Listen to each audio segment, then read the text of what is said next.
It is no secret that the pandemic compounded inequities in society, and part of that includes the burdens that women often face at home. So listen up, because a recent study in the UK found that women still continue to perform more of the physical and emotional labor in their families than men, and that women who spent long hours on housework and childcare were more likely to report increased levels of psychological distress. So what do we do about these inequities? Joining me now is Shannan Monson. She is an entrepreneur, writer, digital educator, helping to empower other women in female leadership. She's also a wife and mother of two, so she's experiencing this tug of war for support and balance firsthand. So Shannan, thanks for joining us today.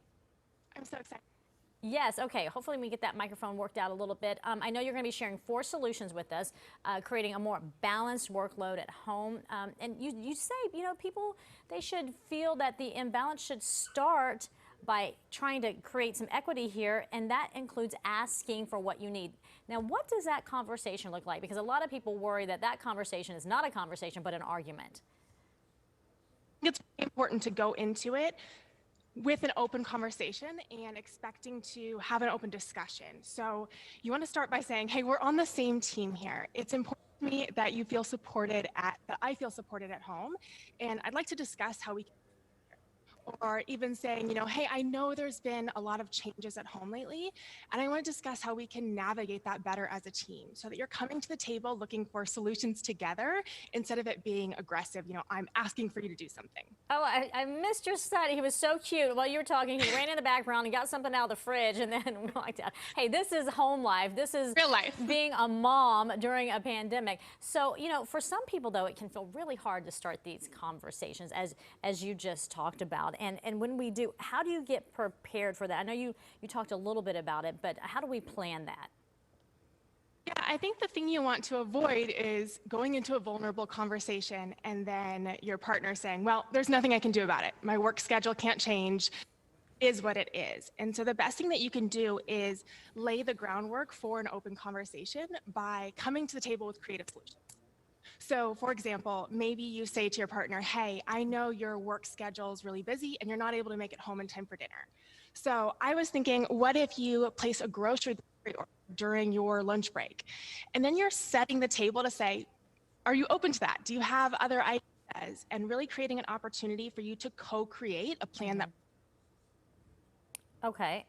Sometimes, though, these conversations, it kind of comes off like you're nagging your spouse or your partner, just asking for help. So how do you walk that line?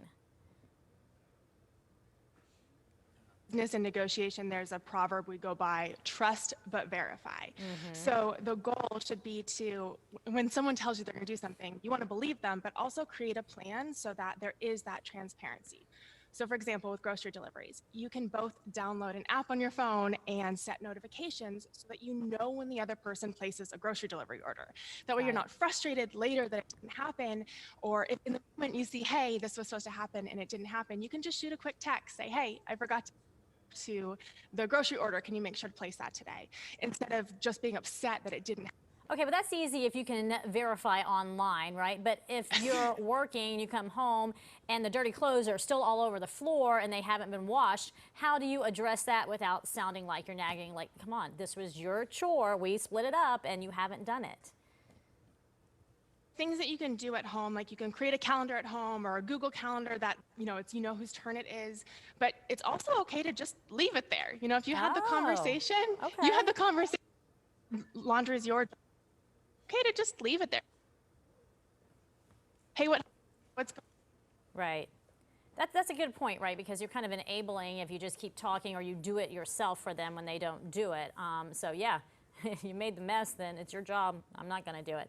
I guess that's one way to tackle it. All right, Shannan, we're having a little bit of difficulty hearing you because of the microphone issues, but it was so great talking to you. Thanks for the tips. All right, so there you go. And I think, that's a really good lesson for not just your spouse and divvying this up, but your children as well, right? Because if they're supposed to do something and they don't do it, well, then it's not going to get done until you do it. Oh, yeah.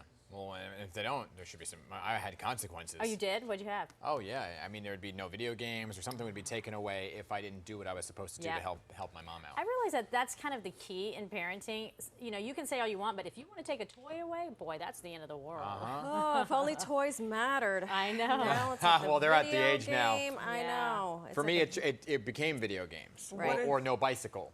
So no, this yeah. is just when you have kids, because what if it's just me, myself, and I? Exactly. I Hi. take away my video games and my toys. It's There's so a lot funny. of conversations going on in your head back and It's forth. so funny, OG, because yesterday I was like, I know I have to do the laundry. Like, I was like, I have to do the laundry. And if I don't do it, OG, it doesn't It doesn't get done.